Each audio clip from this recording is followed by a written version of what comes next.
the Workshop Extras video. Today I'm working on a compressed air engine. This is an old two-stroke engine I've just pulled the bits off of that I didn't need anymore. I was using it in an old project and I needed to clear off some bits of wood. Now I'm looking at how I can affix a balloon to it so that I can block as many of the entrances to the cylinder and to the casing as possible, so that I can increase the capacity to hold pressure. Now I've taped it over, and I'm trying tape first, but I'm going to find that the tape is not enough, and that what I really need is these balloons that I've got. So I'm going to try to use those to block off the top, and it'll also allow me to see the suction or pressure that the engine's producing through the spark plug hole in the top, which is where I'm hoping to connect my air supply. If you ever see something in the video that you ever thought about, or perhaps a better solution than I do, please drop it in the comments below, and I'll certainly put it out in the next video if I continue this project. Here I am using a motorcycle battery to power a solenoid. This solenoid I got from Princess Auto for about $3. It's got some vinyl tubing on it, and I'm connecting it to my air hose, and what I found is that it can allow 30 psi through and stop it again. Anything more than that, it can hold it initially, but it won't be able to turn itself back off again once it loses power. The compressed air is too much past 30 psi. But 30 psi should be more than enough to run the engine off of, so I'm going to go for that anyway. So now I've gone out to the hardware store and I've bought this nylon fitting. It's a bulkhead for 3/4 inch nylon to a thread adapter, and I thought the thread adapter would fit the spark plug, but it didn't. So I've flipped it over and I basically just hammered the end into the top of the cylinder. So right there we're seeing that the 30 psi can totally turn over the engine. I just need to figure out how to time it properly. And that's a hard one, and one that I still haven't solved.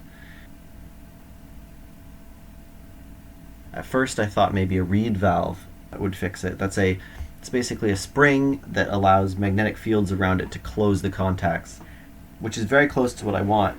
But in order to use this reed valve, I would have to use an Arduino in conjunction with it, which I'd like to avoid if I can, but I'm willing to do at the end of the project if need be.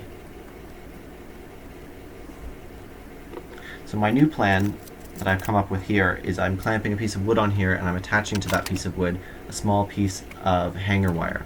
Hanger wire is steel thread, essentially. It's really useful for a variety of applications. It's a good thing to have around. You can use it to tie down projects, even clamp stuff together. In this case, I'm using it because it's magnetic and conductive. So what I'm going to do is I'm going to attempt to build a brush that will connect to the flywheel when the magnet goes by, but not when it doesn't. The magnet arrives at the top of the flywheel every time the piston is top dead center, which basically just means at the top of the stroke when you want the compressed air to come in to push it back down again. So what I'm doing is I'm building a switch that essentially at the top there sends an electric signal through the casing to the solenoid that I've got. So in this case I've got one lead attached to a connection that goes right to the solenoid. The other one goes through the flywheel, which is only connected when the magnet pulls the little bit of wire I've got down the middle to connect to the flywheel. Here you can see I'm trying to make sure that all of the contacts are working correctly, because I tried it the first time and it wasn't working.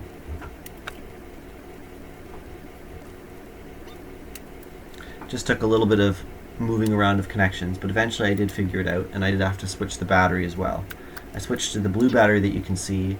That blue battery is one that I restored myself. I found on the side of the road, and I restored it to good health. It wasn't posting any power, and then I restored that one to 12 volts. Really useful, and I'll be putting that out in a video soon.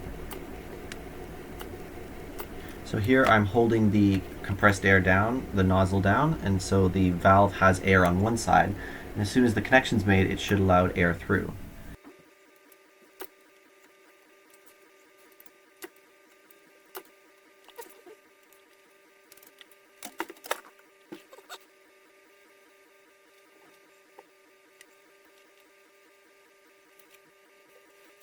So what I'm doing here now is testing it and flicking the wheel around, which you can see because every time the magnet moves to the top of the flywheel, the wheel shakes. I'm setting the piston to the top of the cylinder because it's not running continuously, and this is the problem that I run into towards the end of this project. I think that the next iteration of this will require something that can measure both the magnet and the counterweight on the wheel. I'm not entirely sure how I'm going to do that yet. I need to figure out some way to cause a switch to trigger at both the top and the bottom 180 degrees away from each other. I need to find a way to cause the piston to trigger twice per rotation. Currently I've got it triggering once with the magnet coming by. I need another pulse 180 degrees later when the counterweight comes by, because on its own the pulse that comes after the magnet is not able to push the wheel all the way around. So a second pulse is needed when the piston returns to the top.